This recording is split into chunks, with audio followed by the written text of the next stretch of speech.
quite problematic. And let me say good morning to our viewers and our listeners. It's good to be here. Looking forward to when we start full transmission on the 90.5 dial. That's a dream come through. Yeah.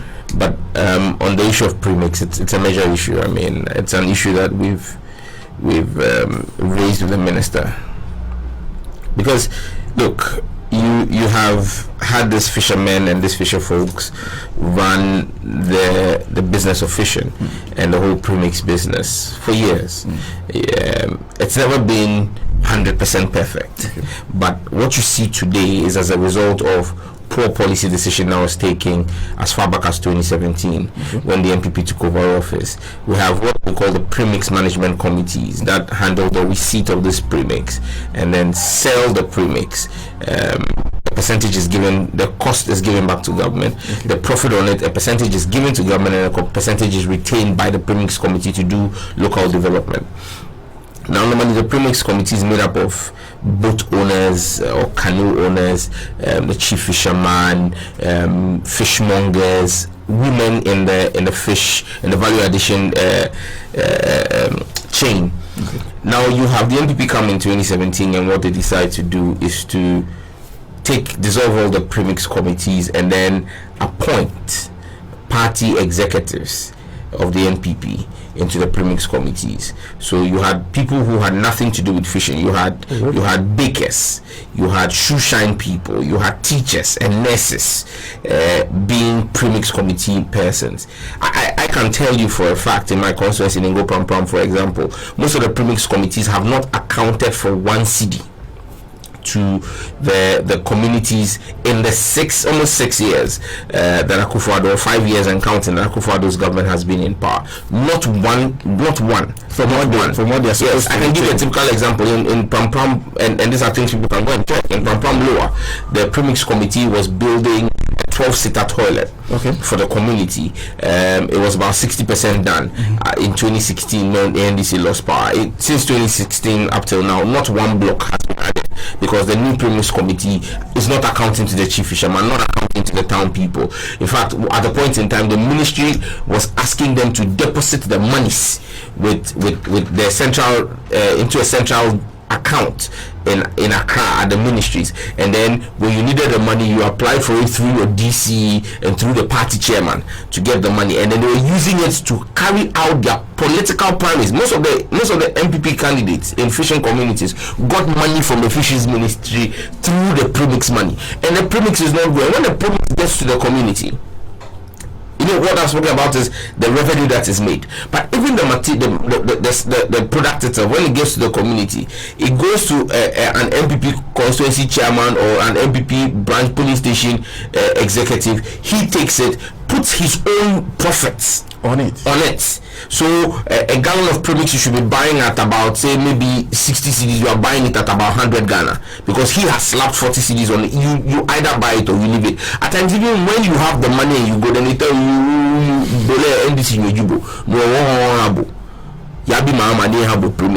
yes, that's what they're doing. Partisanship in a distribution. Absolute partisanship. Even when you want to pay for the exorbitant inflated price, they reject you because they know you to be an NDC person. These are some of the challenges that have faced our fisher folks. This is why the fisher folks punished the NPP in 2020 across the Greater Accra region. The only constituency that has a coastline, or two constituencies that had a coastline, but even there you don't have serious fishing, is Botiano English Yamanfo and then Ablekuma West, Eslauso and Sylvester Mensa. But from Ada all the way, the NDC swept the coast wherever there is fishing, because and not just in Greater Accra, across the whole country, because the fishermen are angry, the fishermen are suffering. They know exactly what it is.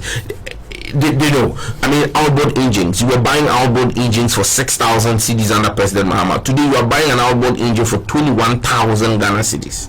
And that's even before this whole madness with the dollar and whatever has happened. I'm sure right now we hit 30 or something. They were buying it for 6,000 cedis under President Mahama. Today, even when you're holding the 21,000 and you're looking for it and chasing it, you won't get it unless you have a party card. Wow. So the biggest challenge now is that, but they're still in power, because even though you may have won the parliamentary seats, they are still in power, and I'm guessing they still control the chain. Absolutely. So the problem exists. It still exists, and so you are seeing a decline in our fishing. Most of the growth you see, or whatever, most of the statistics you see about fishing volumes and all is all foreign fishing vessels, not the Ghanaian fishing vessels. Not the fishermen themselves are not getting what they need to be able. The foreign trawlers, the Chinese and the Korean and Japanese trawlers. You said you've had a conversation with the fisheries minister. There's something we've raised with her. I mean, and it precedes her. Okay. This was from what's her name? Is that Afoleko's time. You know, I mean, we've had running battles with Afole, held press conferences and all of that. You know, but clearly the ministry seems not to appreciate and understand exactly what it is we want to do. Does it look like it may change this time around? I don't foresee it. You don't foresee any change? You can't change the spot on the leopard. But interestingly, this affects our fishing industry. Definitely. And it has to be fixed. Well, it can only be fixed under John Mahama and the NDC, trust me, because this government, I mean, they do not even place premium and value on the fishermen. They see them as, oh, a 5 for the year, the one year thing. Yeah, they are catchy for. So, we'll let you know come Buffy. So essentially, they're just making money off. Absolutely, they see the fishermen as an opportunity, as a bunch of uneducated people. They can cream money off. And no, that's all that's happening. And killing our fishing industry. Once again, welcome. I just wanted to get clarity on that because you mentioned it yesterday. But welcome. This morning we've been in the Muntie studio for a while because we've been working on the Radio Go studio. Finally, we are up. Yes. And one of the things we don't say a lot, and I think at one point in time we even called you when it was special on us to tell the people what was happening in terms of Radio Gold, is that there are two people on the communications committee we used to speak to when it comes to this issue of Radio Gold. Yourself and your ranking member, Alaji A.B.A. Fuseni. And I spoke to you majority of the time. I guess at this time, this must be mission accomplished for you. Sena, this matter, I'm just thankful. I'm just thankful that Radio Gold is coming back. It's been a long journey. It's cost me personally, and I know collectively, it's cost me some discomfort. We had picked up, for want of a better phrase or word, fights with Esla Wusu over the closure of the radio stations, not just Radio Gold. And I remember in January or February thereabout of 2021, after the NPP had won the last elections, and the president announced the names for ministerial appointments, and he mentioned Esla Usuegi and Ekufu for the Ministry of Communications. I knew the amount of pressure and number of calls that came from the rank and file, very senior people in the party, and then the base of the party that said she must not pass. She shut down our radio stations. I had a conversation with my ranking and my leader, and we took a decision that was very unpopular at the time, and I became the face of that decision. A decision that said, let's pass a slow, but let's get our radio station, not just Radio Gold, but all our radio stations back. As many as had approached us with credible, I mean, some of the radio stations that were closed down had literally just collapsed, and the owners did not have any interest in revamping them. It was a tough decision, because did I want to see the back of Esla also? Definitely. But I have always believed that in life you put strategy over emotions, And I think that's a problem our party has. Okay. The NDC has a problem with that. We are very emotional and less strategic. And so most times we act on the spur of the moment, on the basis of the emotions we feel. We satisfy those emotions and get a temporary reprieve, but in the long run we don't achieve what we wanted. And I think that's something we need to look at and change as a political party if we want to win power in 2024. Emotions over strategy. Strategy over emotions. Right now we place emotions over strategy. Like I said, even amongst my colleagues in Parliament, it wasn't easy. And I understand them, and I appreciate where everyone who had issue with me at the time came from, because not everybody could see what it was that I was seeing or what I was talking about. There were accusations, and that was where the pain. I spoke about pain and stuff, because I thought that I had proved my loyalty.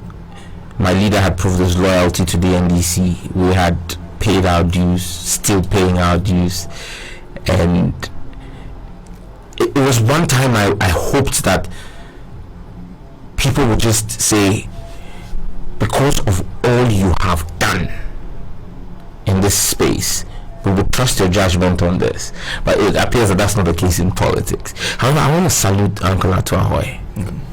You know, when I had a conversation with him, when it came to his notice and I had a conversation with him, he asked me one straight question: are you sure? I would hold you responsible if you fail. And I said, Uncle, we'll deliver. We know what we're talking about. It was a difficult one. It was dicey. You can't trust the NPP, you know, but we went ahead with it. We gave a timeline of 6 months. I remember I came on your show and said in 6 months, Radio Gold will be back on air. Now ESLA gets approved and we start counting down the months. Some people said, oh, the 6 months was from January, as soon as the government came, so by June it must be done. ESLA got sworn in sometime in May or so.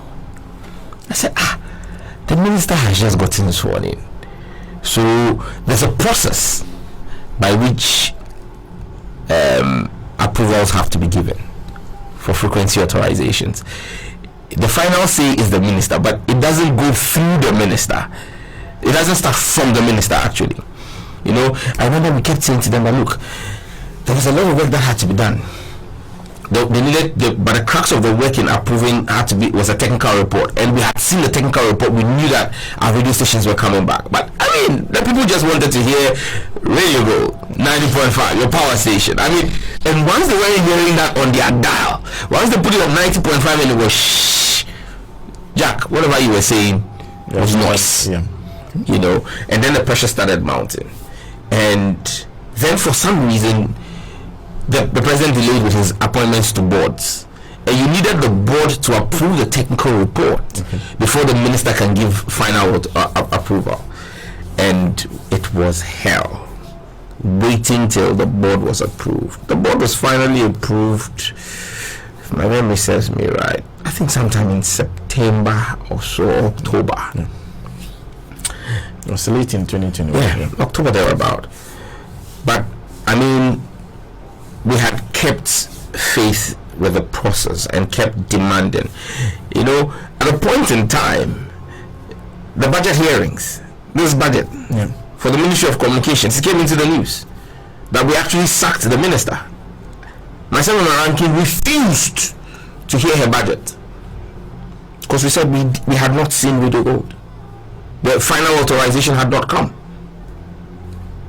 You know, and she said, you know what is going on? And I said, well, I don't care what you tell me is going on. All I care about is that official notice from the NCA. It hasn't come. And so we said we weren't going to approve it. We actually asked her to leave the committee. It's the first time that that it had happened in the communication committee's history, where a minister was with her whole ministry was walked out, and we won't proceed, But I'm grateful to God that post that was done, and NCA did the release. Our stations went back, took part in that training program. Even that was another issue. Why should we go for a training program? I said, just go through the process, and we went through the process. And I got called last Friday again by Uncle. Submit the final letter. They are not giving it to us, And I said, Uncle, don't worry, you'll come. And over the weekend, I literally made sure that some people at the NTA couldn't sleep with the number of calls and pressure. And I was happy when late Monday afternoon, a gentleman who I think that the NDC owes a lot of gratitude to, a gentleman who for me defines perseverance, a gentleman who for me I think must be celebrated when the story of Radio Gold is told. I call him Yakubu James Ejenim Boateng, who happens to be the CEO for Radio Gold. James has been as solid and as constant as the Northern Star. James's drive and perseverance is what has carried some of us through. Constantly call you, say, "Oh, Charlie boss," and that's how we call you.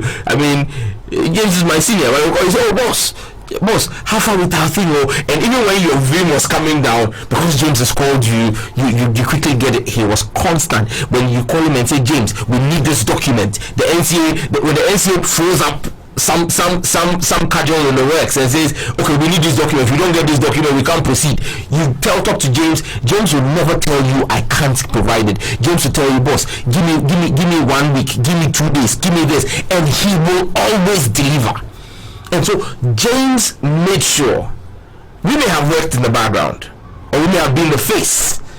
That's actually the right way to put it. We may have been the face in Parliament putting the pressure, but we didn't put together the requisite documentation. And I'm talking hundreds of pages of documents that the NCA all of a sudden demanded at every turn and twist in this.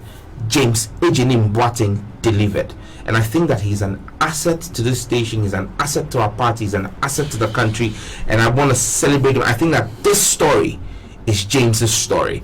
I think that that Radio Gold comes back on air is testament of how much work James and the team that has stayed here has put in. I saw the picture that was tweeted of yourself, Nancy, and a few of the guys who have stayed here. It's not been easy.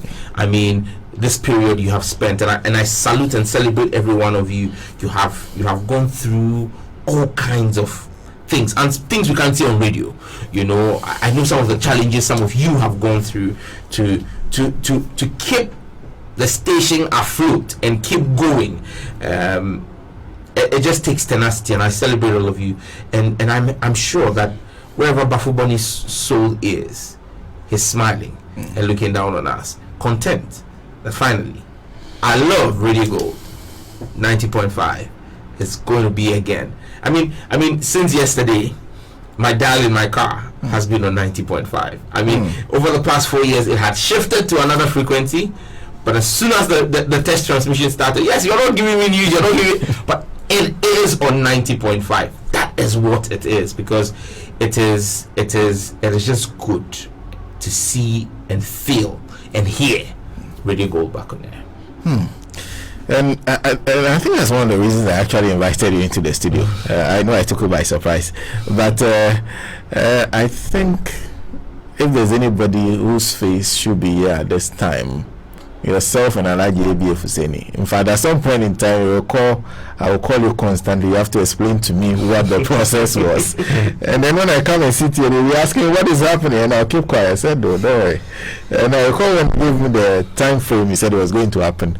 I was sitting there, people were sick, people complained. I said, no, wait. I know what we were waiting for. And I think we can only be grateful to you. But a couple of things arise, though.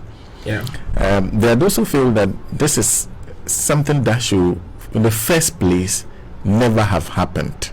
Do you agree? Absolutely. I think that it is the biggest travesty in the communication space of this Fourth Republic, that we sat down as a country and allowed a minister, with the stroke of a pen, shut down 141 radio stations. Unthinkable. But I mean, that goes to tell you the despotic tendency of the Akufo-Addo administration. It goes to tell you how they say one thing and do another thing, how they celebrate themselves as respecters for the liberties of free speech, and yet they clamp down on free speech. I mean, Akufo-Addo's government will go down in history as the most unfriendly towards the media fraternity. He has instituted a culture of fear. He's instituted a culture of dictatorship, of despotism, a culture of tyranny on the media, where most of the media houses in this country have either been shut down or are operating under the specter of fear because of a possible shutdown. I mean, you cannot call yourself a Democrat if you cannot accept dissenting opinion. But have you also considered the possibility of taking away that power? Because I'd also point out that that power and the power that the Constitution gives, or the Constitution says no media house shall be required to like licensing, cannot be a basis for disallowing somebody from broadcasting. Have you considered both and see how that power I've heard that argument, and I keep saying that, and that again is something that I have always said. Again, comes back to my initial comment about the NDC strategy and emotions. When you look at the effect of a minister's directive, you are able to, you can get emotional and say we should push to strip a minister of those powers. Imagine if it was a presidential directive. The minister could be walked out of a committee hearing of her budget. The president doesn't appear before you. So yes, Parliament has exercised oversight powers over the president, the executive. But the president himself never appears before Parliament. He's a minister. And so if a directive from a president is given to shut down a radio station, and you put that power in the hands of a president, and you have Akufo-Addo version 2.0, or even Akufo-Addo himself deciding that I don't like this radio station, I want to shut it down, it's a closed book. You can't do anything. He's not going to come to you for vetting. He's not going to come to you for approval of his Office of Government Machinery budget. I mean, your controls over him are limited. To those who say that, you should not use licensing as a regime, again, I'm minded there. The Constitution is clear. Today we are broadcasting. We are broadcasting free to air. Just that you're not doing it on a frequency, because the frequency is a finite national resource. It's a national security asset. Spectrum is not free anywhere in the world, and so spectrum must be regulated and paid for. And so that's what I'm saying, that at times we need to be minded about some of the things you want to push for, because then you may end up pushing for something that will come back and tomorrow to hurt you. So I believe that yes, the media must be free. You must not use the levers of state vis-a-vis licensing and spectrum management to punish a radio station. No, you shouldn't. But to say that because you've had an errant minister or an errant government, you should throw away all the checks and balances in the industry, no, I won't subscribe to that. Yeah, but because there are a lot of people who even say that this is something that dates back and goes beyond her. In fact, if you look at the history they even provided, it means that I'm sure Honorable Omanibomo would have seen it. Would have seen these things, but his approach may be different from the one that's what I'm saying. That's what I'm saying, that it's about management. It's about who sits in that office as minister. I was fortunate to work with Honorable Omanibomo, and I say fortunate because I think he was a fantastic communications minister. I didn't work directly with Haruna when he was communications minister, but I'm working with him in Parliament now, and I have conversations with him about his time as Minister for Communications. And we've seen several other ministers for communications under the Kufuor administration, and even President Mahama at the time as Deputy Minister, and then Minister Honorable Ekospi Uzaba and all. It comes back to the the nuances of the minister and how the minister chooses to exercise oversight responsibility. But you see, and that's why I keep saying that the minister has acted in contravention of the constitution, and I made that clear, because yes, every minister has some discretionary power, but Article 296 of the constitution is clear that when you have discretionary power, the use of that discretionary power must not be capricious, malicious, or used in a manner that would punish or disadvantage one over the other. The minister clearly did not do that. I mean, there are several media houses that are pro-NPP that, for whatever infractions Radio Gold was taking off and other radio stations were taking off, were equally liable to be taking off, but she chose not to. And that's why I said it comes back to the discretion. And clearly you can see she played politics. Would a future NDC Minister for Communications want to play politics like that? Well, we'll live to see. But ultimately, I think that regulation of that space is something that I still believe should be left in the hands of a Minister for Communications, and I believe that that minister must act in good faith and act with good conscience. And look, let me just borrow Kwabena Eje's words. There are many ways of killing a cat. Because they're, in fact, I get to read statement constantly here, or some of your supporters saying, this one, if the NDC come, we should do them some.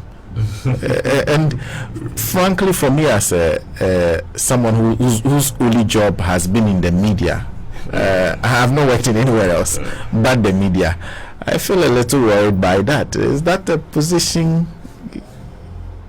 The NDC is a party that believes in freedom and equity. Freedom and equity. Okay. You know, and we've been in power and seen the likes of Oman FM and Daily Guide do all kinds of things against the NDC. We've seen things, and have we shut any of them down? No. I hear loud and clear the base of the party, when not all of them, but a section of the base saying, when we come, in fact, they've already drawn up a list of radio stations that they think and TV stations that they think. People give you a list. People tell you. Yes, people call you and say to you, this radio station must go, this one must go. You know,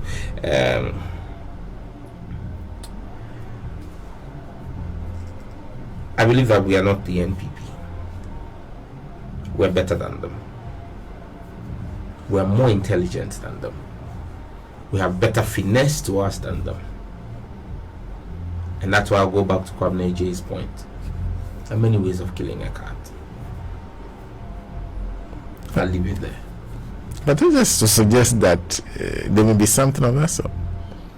I don't foresee an NDC government, and not one under President Mahama, coming down and just frivolously shutting down radio stations. No. I mean, we won't just do what Esla also did. Then how different are we from her? We won't be any different from her, but we're better than her. And I said we are more intelligent than her. And so, like I said, there are many ways of killing a cat. I think that should suffice for now. But one thing I can assure you is that we will respect media freedoms, and we would ensure that the media practitioners are able to practice their profession and trade without fear of the state, without intimidation, without threats to their lives and their families. That much I can give assurances on, that under a President Mahama administration, whoever sits at that ministry will ensure the sanctity of the media space to be able to practice their journalism devoid of fear and intimidation. And of course, that's the question I was coming to. That does not mean that we will not ensure as well that regulations and the dictates of the space are respected. Now, that was the question I was coming to, because a lot of people, when they meet you as someone who works with Radio Gold, always goes back to, well, these people, they did that to achieve this particular purpose, to shut you up and all those. We're even seeing people being arrested for allegation, for charges. There's a new charge that they are using now, publication of false news, for which police officers can pick you up and arrest you when they feel that what they've published may be false, even if they found out that is true, they would have already perhaps detained you for a period of time. Are you worried about these kind of developments in the media space and what it can do to the media? You see, there's a way to sanitize the media space without using a culture of fear and intimidation. Okay. But again, that's why I said it comes back to intelligence. This microphone may have a problem with the coil inside of it, and so you can call 2 technicians to come, and one technician will take his time with a very fine piece of scalpel, open up the joints and approach the coil and fix it. Another will come here, and all he knows how to do is to take a hammer and hit it to open it up. Yes, he will open it up and get to the coil, but he would have broken the covering. And so even when he fixes the coil, you have a broken microphone. So it's two different people achieving the same, seeking to achieve the same thing. Okay, but different methodologies. And in this case, the MPP are the ones who only know how to use the hammer, and they destroy it after they are done. The NDC we have the capacity, we have the ability, we have the knowledge, we have the know-how to manage the process. I'm being careful with the things I say today because of tomorrow. But one assurance I can give is that the NDC will respect media freedoms. We cannot. That's not who we are. Again, I keep saying strategy over emotions. You do not let your anger determine your decisions. And if you talk to any boxer or any legendary boxing coach, they tell you that one of the first things a boxer must do is to take away anger when you're going into the ring. An angry boxer always gets defeated. In your anger, you get knocked down easily. Because boxing, again, just like politics, is a game of strategy. You need to know when to have your hands up to block, and you need to know when to open up that block to hit your opponent, such that in moving from defense to offense, when you've opened up your defense, because your hand, you can't block with one hand alone. In boxing, you need both hands, but you also need one of those hands to drop a punch.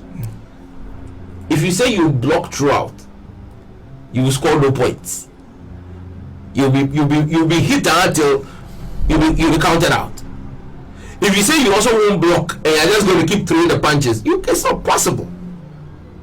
You must master the fine art of knowing when to switch from defense to offense and back to defense, such that you land your punches without exposing yourself to a punch. Many times, if you watch boxing matches, when a knockout is delivered, the person who was knocked out opened up his defense to throw a punch. His punch didn't land. His opponent swerved that punch and dropped a knockout punch on him because his defenses were down. Strategy over emotions. Well, I have Honorable Samuel George Nate in the studio with me. One other thing that's clear, because a lot of people, and I think it's an argument that can be easily made, that perhaps you were also helped in this endeavor, but by the hand the Ghanaian people dealt you in the 2020 elections. And now you have 137 MPs as against their 137. You have a stronger power to be able to negotiate and fight for the things that the Ghanaian people believe in. You agree? Certainly, and I mean that's part of the reason why, again, strategy. That's part of the reasons why, looking at our numbers and looking at what was going to happen in committees and the way we know that the communication committee, for example, is 18 members, and giving the parity of numbers, it was going to be 9 NDC, 9 MPP, knowing that when it came to a difficult decision to take on in the committee, it will be put to a vote. But by the parliamentary standing orders, the chairman of a committee does not have an original vote. He only has a casting vote. So he can only come in when there is a tie. Looking at it and knowing that some of their members will be ministers and may not necessarily always be at meetings. Even if they are able to bring all their members to a meeting and there's to be a vote on the committee, 9 NDC members, 9 MPP members, but the MPP chairman will not be able to vote. So it will be 9 against 8. And how all of those dynamics will play out are the reasons why we took the route we took. And I have achieved what we've achieved with Radio Gold and a few other things that we've done. You know, so for me, yes, it's a very key factor, the fact that we have parity of numbers in Parliament, or largely parity of numbers. But I think that the value of that parity can only be found in the strategy that you deploy.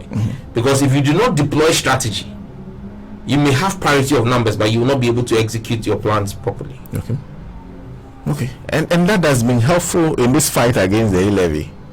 Largely so. The e-levy thing has been yet another big test. Big test for the caucus. It's not been an easy one. It's taking a toll on members and our constituencies, ability to go to the constituency, ability to spend time taking care of things in the constituency, because you literally cannot travel. You're constantly in Accra, because you do not know when they will bring it. You're minded not to travel too far because of anything that could happen on the roads, and so it's a big weight on the shoulders of members of Parliament, but it's a sacrifice we're willing to take on behalf of the Ghanaian people. It has proved difficult for the NPP to break down our resolve. Some people have asked me, was it necessary to get involved in the fights or the scuffles in Parliament? And my response has simply been, I know that there are those who've come out to apologize for it and said they're sorry about it. Well, if it hurts the sensitivities of some people, so be it. But let me ask those people, would they rather have paid the e-levy? Would they rather we just sat there and allowed the e-levy to go? These are the same people who criticized us over the approval of the nominees that came to the floor, the Agric Minister, the Fisheries Minister, the Information Minister, you know, and said, you guys just sat there, some of you even voted for them and let the thing go through. Why did you do it? Today, another thing has come that we think will hurt the Ghanaian people, and we're fighting to stop it. And some of those same people say, why are you fighting? You know, it just reminds me of the story of the man and his son and their donkey. You know, when the man put his son on the donkey and was walking, and they met an elderly man, he said, "Oh little boy, you're very disrespectful. Why should you sit on the donkey and let your elderly father walk? Get down and let your father walk." And the son got down, the father sat on it, and they were going. Then they met a group of young people and said, "Oh, wicked father, look at you, as old as you are. Instead of you to walk and let your young son sit on the thing, instead you are enjoying on it." The father said, "Oh, okay, my son, come and sit on it. Let's walk. Let's both of us sit on the donkey and let's ride it together." Only for them to meet a group of animal rights people who said, wicked people. Two of you sitting on the donkey. You want to kill the donkey? And people don't know what to do with the donkey. Whether to carry it on their head or what? Because whichever way you turn, there's going to be criticism. You know. And so for me, that's why, for me, when I take a decision, I hardly change my mind, because I take a lot of time to get convinced on a position. And once I'm convinced and I have my convictions, you lie back, I won't change my mind. You're clear in your mind that fight was necessary. I don't care what anybody says. And me, if you ask me today that if the same situations prevailed, be it on the 6th of January 2021 with the election of the speaker, or be it when Joe Wise tried to vote, will I have acted in the same way and manner in which I did? Yes, I will. I would do it 1,000 times over, because I believe it is the right thing. If we had not done that day, by today you are paying e-levy. That unholy illegal tax would have been imposed on us. And so, call me whatever you want to call me, but I swore an oath to serve the people of this country. The overwhelming majority of the people of this country say they are not in favor of it. So why should I allow an illegality to be perpetrated and say because I want to be a gentleman, I want to be seen as a nice guy, I should keep quiet for it to go? That day, there's a reason, God knows why he does it. There's a reason why I was chosen to be the polling agent. And because I was polling agent, where I was standing, I could hear what Joe Wise was saying to the clerk. So after the Fomena MP had voted Andrew Siama A, then Joe Wise tells the clerk that they should notify Siama to go and rope and come and replace him in the seat. But because of where I was standing, I could hear. Our leadership was a bit off. They wouldn't hear. And that's why I had to start shouting to Muntaka and tell him they are going to switch. We shouldn't accept it. If you elect, I have chosen people to be polling agents when I ran for parliament. And I demand of them to ensure that the ballot is protected at the peril of their lives for myself and the presidential candidate. And that they should ensure that nobody cheats at the polling station. If the NDC has picked me as a polling agent and I'm standing there and I see that the referee is going to wear jersey to come and play the penalty song, and I kept quiet and allowed it to happen, will I have served my party and my country well? Will I be able to sleep at night knowing that I could have stopped that travesty of justice but reneged on my responsibility and slept on my duty? No, that's not Sam George. No, that's not me.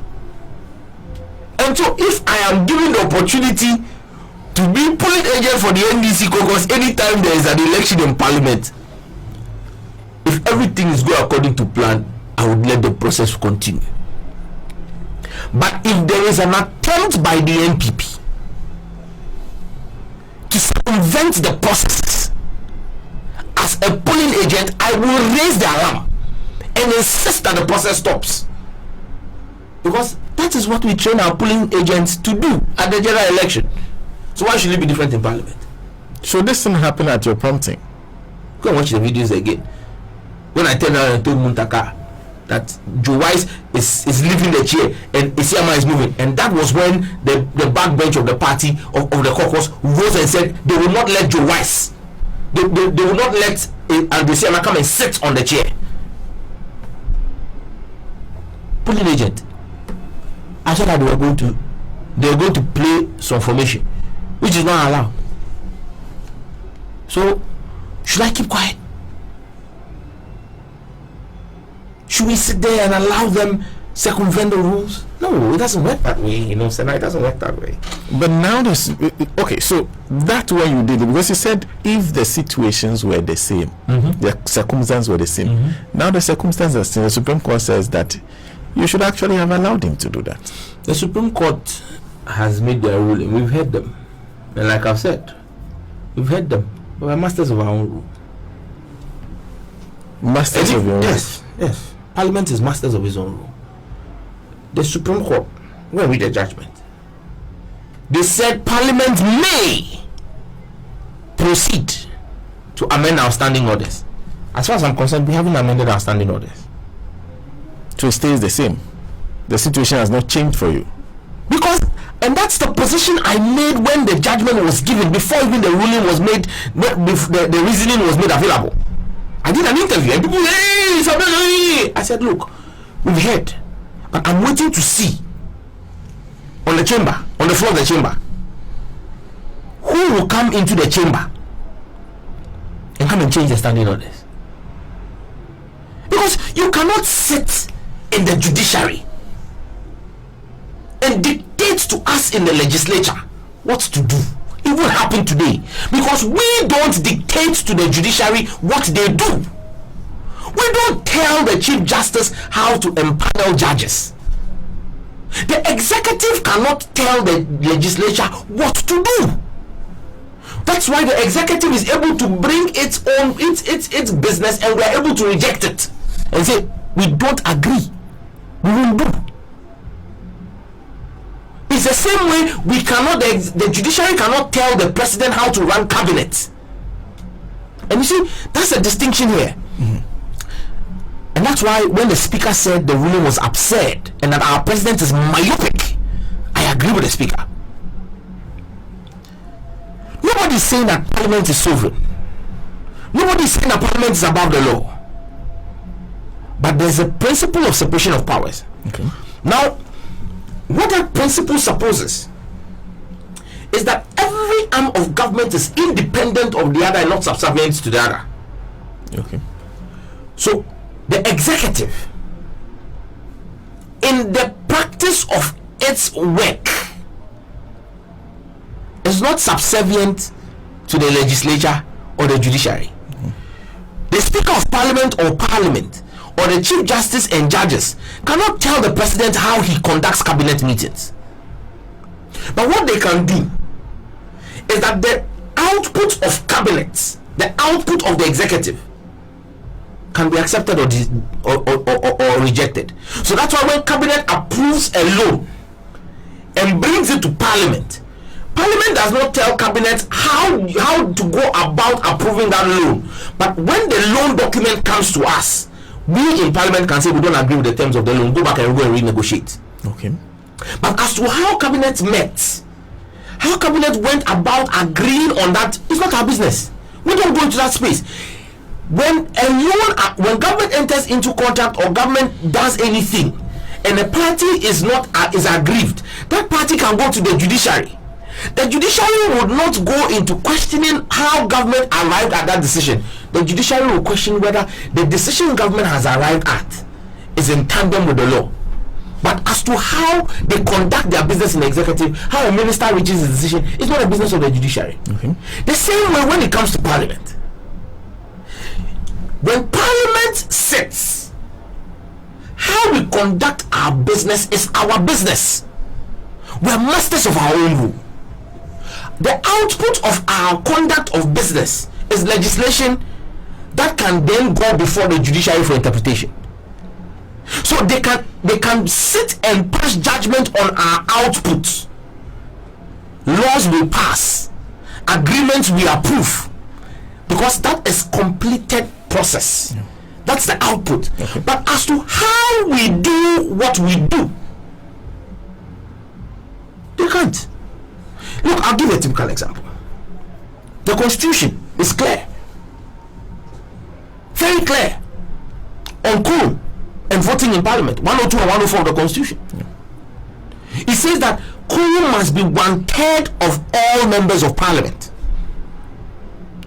Voting must be 1/2 of all members of Parliament. I can tell you 90% of the loan agreements that Parliament has approved, that have gone on to do the infrastructures that you've seen in this country under Mahama Akufo-Addo, we can't see any infrastructure. The laws that have been passed in this country from Wallace's time, between 80 to 90% of them, there was no quorum For voting. For even meeting, and then there was no quorum for voting. But because Parliament is a master of its own rule, even when you have less than the 93 or 94 you need for a quorum, or you have less than the 138 you need to take a vote in Parliament, there have been times when 10 MPs sitting in the chamber there have approved it. It's law, because we are masters of our own rule. So the judiciary cannot come and dictate to the legislature how to conduct its business. It is the same way when Supreme Court judges are appointed, they come to us for vetting. But we don't dictate to the Judicial Secretary or the Chief Justice how the judges who sit in their courts should decide their matters or rule. No, we don't. But in this case, they agreed. They disagreed one thing, that they are tackling the standing orders that you produce out of the Constitution. And that standing order that says that deputy speakers cannot vote. Is it consistent with Article 104? Good. Now, you've challenged the standing order. I say I hear. And that's what I'm saying. If you read the judgment, in the judgment, if they had the power, they would have told you that they've amended our standing orders. What did they say in the judgment? They said Parliament may take steps. So even in their judgment, they admit tacitly, and it's the very last paragraph, or last but one paragraph, they admit that the decision and the power to change the standing orders does not rest with them. Procedure. So you can pass your ruling on the output, but when it comes to the procedure, you have no locus to determine for us how we will go about our things. Okay, well, I think yes, I give Honorable Sena George 1 hour, so I have to let him go. But I promise that when the station comes back, we'll bring him back. Oh yeah. You have to come back. Yeah. You have to come back and do a longer one. But before you go, just one thing: this matter of people queuing with Ghana cards to register their SIM cards. Are you worried about the whole procedure, the time frame given, and the fact that Ghanaians are now having to rush? Because a lot of people didn't even get the Ghana card during the process. Has your attention been drawn to the difficulties and how you can use your supervision powers to get the ministry to at least reconsider their approach? We have gone out. We've gone on the field. We've seen the challenges, and we've made it clear. I have held back quite a lot. The committee has held back quite a lot because we want to give the ministry some space. Yesterday I put out a tweet that said that and I mean, this route has been ready for over 4 weeks. Okay. But if by the end of this week we do not hear anything from the ministry regarding an extension of the process and an attempt to stick to the 31st March deadline, we would seek redress in courts. I know people have said to me, but the same courts, well, that's the only, it's a democracy. Yeah. You would go to the courts and make your case and leave the Lord Justices to their conscience and their calling to do what is right, but post yesterday I have indications that early next week we should hear something. Early next week. Those are the indications I get after I did my tweet yesterday. Early next week. I don't know if it is valid. If it's, I don't speak for the ministry. I don't. But and I don't even know what is going to come out early next week. Whether it is a statement saying they stick by the date or they're extending it. But I get indication that early next week some communication will be made. But like I said, next week, depending on how that communication is couched, we will proceed if it does not sit well with our wishes that the majority of the Ghanaian people must not be punished. And this is a message to the MNOs. This is not just about government. To the telcos, they must be minded about the legal consequences of pursuing a directive from the ministry that breaches the contracts they have with their clients. They must be very careful. Very, very careful. They cannot hide behind the cloak of a policy directive to breach the contracts that they entered with their customers who bought the SIM cards from them. Because when we bought the SIM cards, we were not told that we will lose our SIM card because of our registration. Those were not part of the terms and conditions.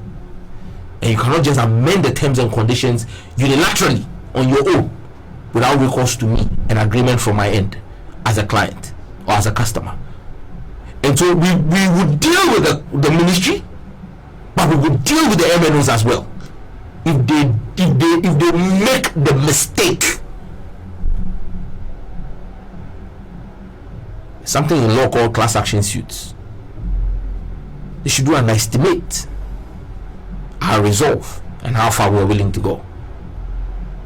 But again, people who exercise discretionary power must do so in a way that is not arbitrary or capricious. Here again, the minister's directives are questionable. You don't see the fairness. Not at all. No. Well, I Dzata George, thank you. Thank you for passing through. Yes, we'll be back on the 90.5 dial very soon, and we'll do an extended one. In absolutely. fact, I think the day when I bring you here, you take the whole show. We will let you go. Well, there are several other issues you are pursuing that people would like to